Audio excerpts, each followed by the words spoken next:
मी कोमल. मैत्रिणींनो, आज आपण बनवणार आहोत थंडाई. थंडाई बनवण्यासाठी आपण अगोदर बनवणार आहोत थंडाईचा मसाला. आणि थंडाई मसाला बनवण्यासाठी मी इथे काही पिस्ते घेतलेले आहेत. अर्धी वाटी पिस्ते, अर्धी वाटी बदाम, इथे मी खसखस घेतलेली आहे, सोप घेतलेली आहे, 10 ते 12 काजू घेतलेले आहेत, कलिंगड आणि जिबूडच्या बिया घेतलेल्या आहेत. तर इथे मी काही पावडरही घेतलेल्या आहेत. त्याच्यामध्ये दालचिनी पावडर, काळी मिरी पावडर आणि वेलची पावडर घेतलेली आहे. इथे मी पावडर जी घेतलेली आहे दालचिनी पावडर आणि काळी मिरी पावडर, तिथे तुम्ही काळी मिरी, अख्खी काळी मिरी आणि अख्खी दालचिनीची स्टिक घेतली तरी चालेल. आता मी इथे मिक्सरचं भांडं घेतलेलं आहे. त्याच्यामध्ये आपण ह्याची सर्व पावडर करून घेणार आहोत. बदाम, पिस्ते, काजू, कलिंगडाच्या बिया, कलिंगड आणि जिबडाच्या बिया, सोप पावडर, सोप घेतलेली आहे अख्खी आणि खसखस घेतलेली आहे. आणि हे आता आपण मिक्सरला लावून आपण छान पावडर तयार करून घेतलेली आहे.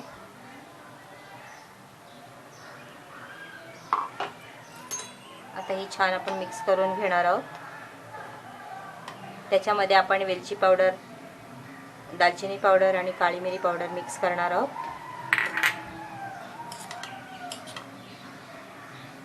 हा आपला थंडाई मसाला तयार झालेला आहे.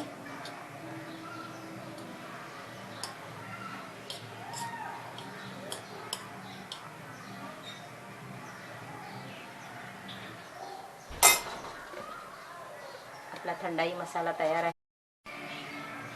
थंडाई मसाला आपला तयार आहे.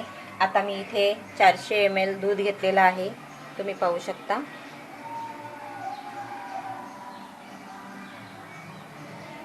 दूध घेतलेलं आहे ते मी गरम करणार आहे आणि त्याच्यामध्ये 2 मोठे चमचे साखर टाकणार आहे. आपल्याला जेवढा हवा असेल तेवढा दूध आपण वापरू शकता. तुम्ही तुमच्या चवीप्रमाणे साखर वापरू शकता.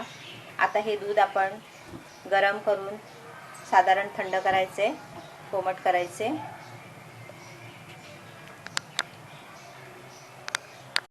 आता हे दूध मी स्लो फ्लेमवरती 8 ते 10 मिनटं आटवून घेतलेलं आहे.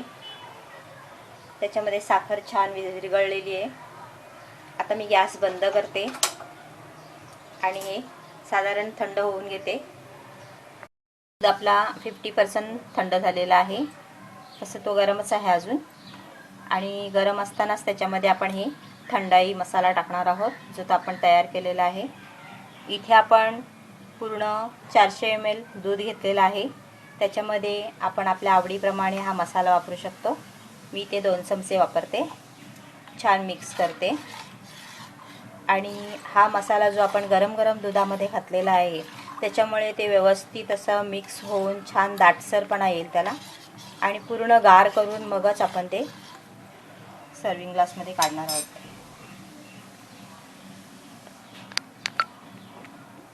केलेल्या दुधामध्ये थंडाई मसाला टाकून आपण ते रूम टेम्परेचरमध्ये पूर्णपणे थंड करून घेतलेलं आहे. आणि रूम टेम्परेचरमध्ये मी 1 तासभर थंड केलं. त्याच्यानंतर अर्धा तास मी फ्रीजमध्ये ठेवलं. फ्रीजमध्ये ठेवून ते गार करून घेतलं आहे. आता मी ते मिक्सरच्या भांड्यामध्ये मिक्सीमध्ये टाकून घेते आणि एकदा उसळून घेते छान असं. मिक्सरमधून आपण छान उसळून घेतलेलं आहे आणि हे घुसळलेलं थंडाई मिल्क आपण ह्याच्यामध्ये ओतून घेतो एका जारमध्ये.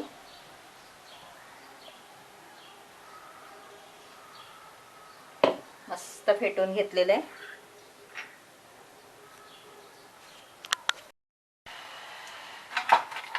छान असं घुसळलेलं थंडाई आपण ग्लासांमध्ये टाकून सर्व करणार आहोत. मी ते फ्रीजमध्ये ठेवलेलं होतं, गार करून घेतलेलं आहे. तरीसुद्धा आपण जेव्हा मुलांना देऊ तेव्हा आपण हे असे ग्लासामध्ये बर्फाचे तुकडे टाकून जर दिलं का मुलंसुद्धा खूप खुश होतात आणि आवडीने पितात ते. त्याच्यामध्ये आपण काढून घेऊया.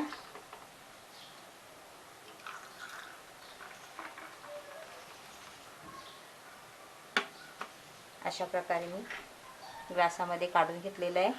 त्याच्यावरती मी वेलची पावडर टाकते.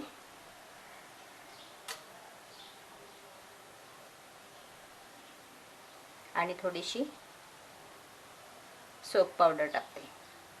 त्याच्याने मी ते गार्निश करते.